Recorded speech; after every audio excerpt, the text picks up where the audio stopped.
and within 9 minutes radioed details and requirements to the naval base at Auckland. 3.5 hours later, 2 cruisers with doctors, nurses, medical supplies and rescue equipment left Auckland. Bread was baked on the all-night journey to Napier, where the cruisers arrived the next morning.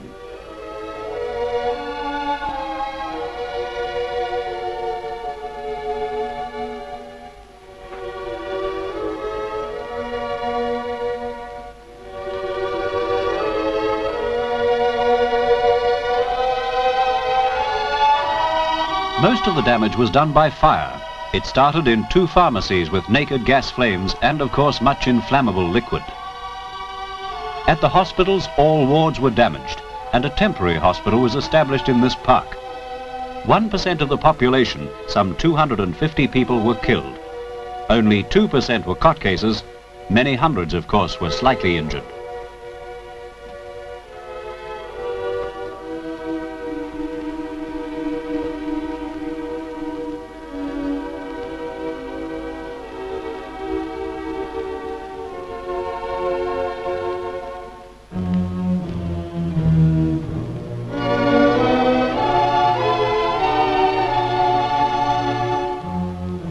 On the following day, 6% of the population were taken away by car, and eventually half of the population, mostly women and children, were taken south. Fortunately, the stocks of petrol were not destroyed. House damage was mostly confined to chimneys, but owing to the large number of subsequent quakes, people preferred not to live indoors.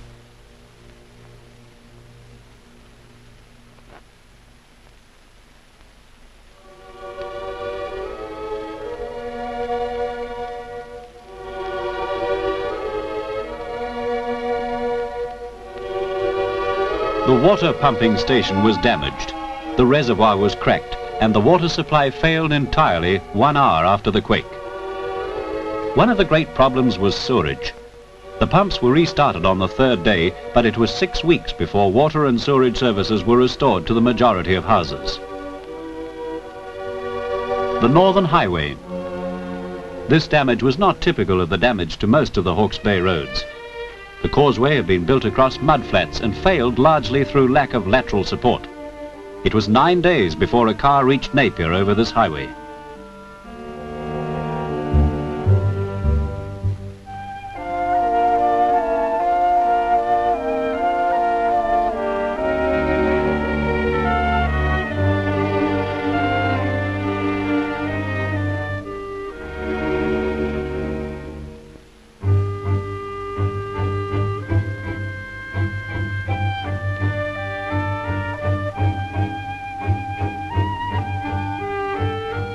The railway to the north had been in use for only a few years and was restored many weeks later. The railway south to Wellington was in working order 2.5 days after the quake.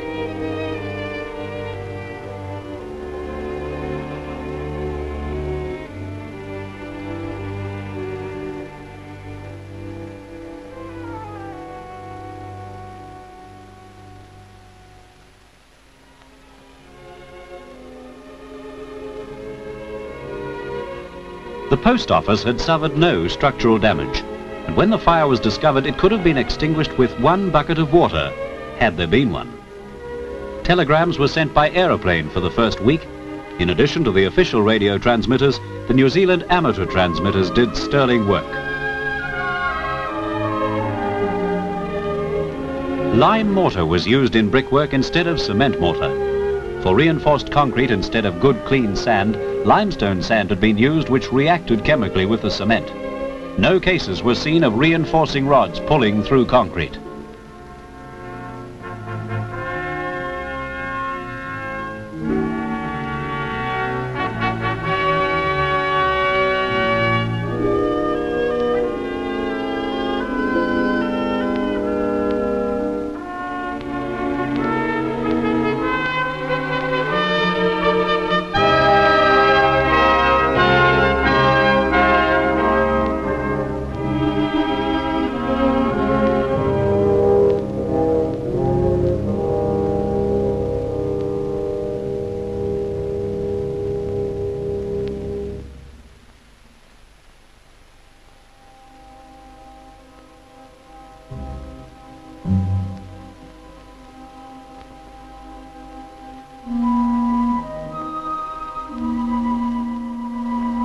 The Navy demolished dangerous walls, cleared the streets, took charge of food supplies, helped to restore the sewerage pumps, and generally did much to raise the morale of the people.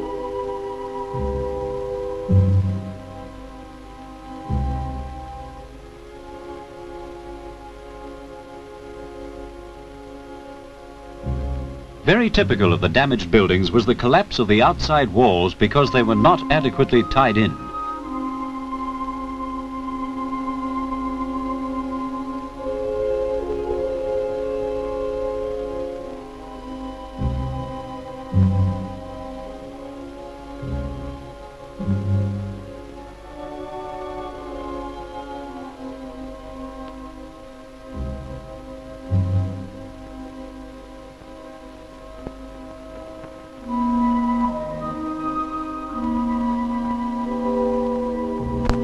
The Technical College was a brick building of 2 floors without any concrete columns. There were 300 boys in this school at this time, and many of them were thrown out of the building. In one part, the roof collapsed within 3 feet of the upper floor. One boy was rescued the following day, not much hurt, quite cheerful, but very hungry.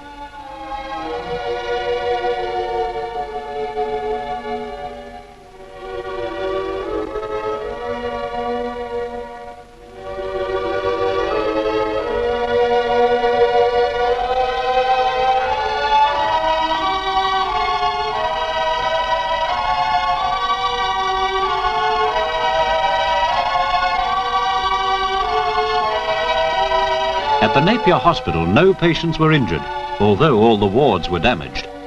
Unfortunately, the nurses' home, a 4-storied brick building, collapsed, and many nurses who'd been on night duty were killed while asleep. In Hastings also, a temporary hospital was established, and on the day of the quake, 66 operations were performed with full facilities.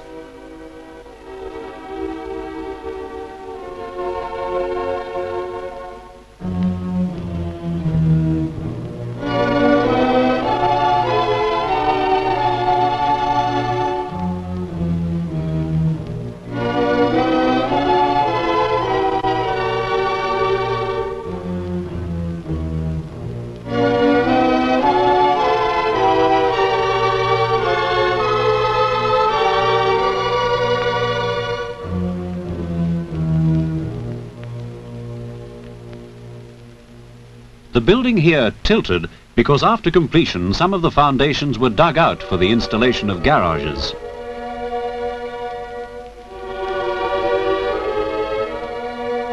This cliff was of strong limestone, and the sea reached this wall at high tide prior to the quake. Fortunately, no one was on that portion of the highway at the time. The uplift was about 2 meters.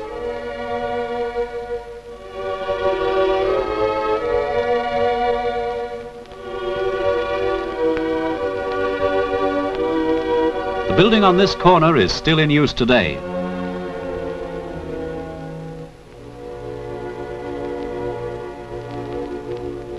The one of 3 floors further along had to be demolished.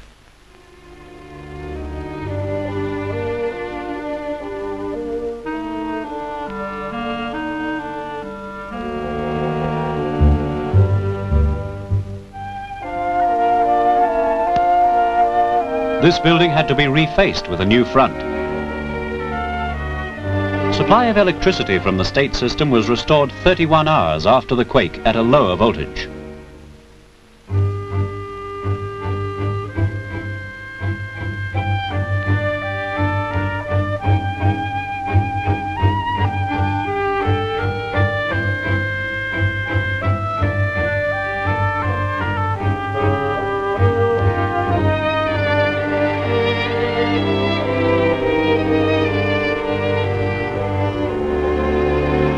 In Hastings, 20 kilometers south of Napier, the Methodist Church.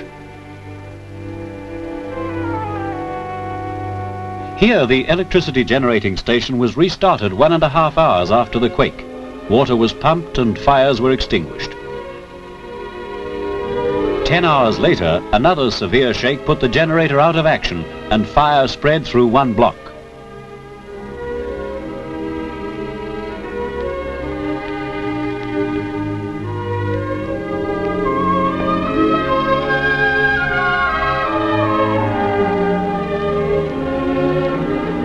A view of the main business street.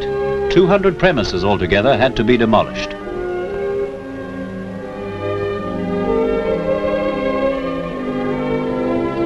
The moral is, don't run out on the sidewalks during a quake. One man was buried under a heavy concrete beam and rescued by the only salvage truck in the city.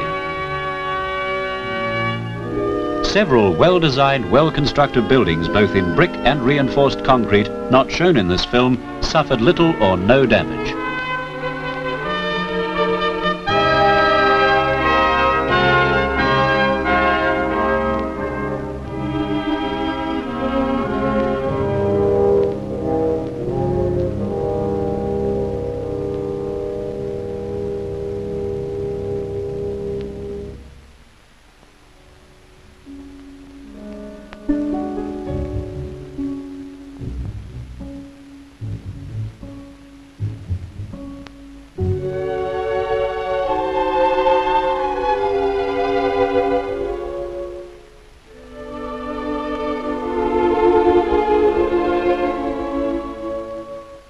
A hotel of 5 floors, built floor by floor without engineering advice, collapsed, as you see. At the first shake, the front wall fell out, and in subsequent heavy shakes caught fire, and finally, a heap of rubble. This modern building was damaged by the collapse of the building next to it.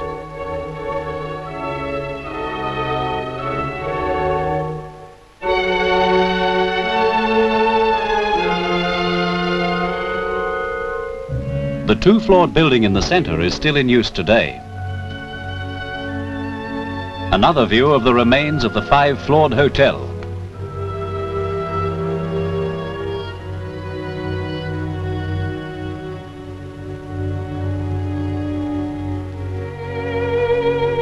The clock tower of the Hastings post office was 20 meters high. As you see, it dragged much of the building down with it. The heavy bells of the clock were hurled 30 meters out into the street. In the first mail delivery after the quake, the income tax demands were sent out.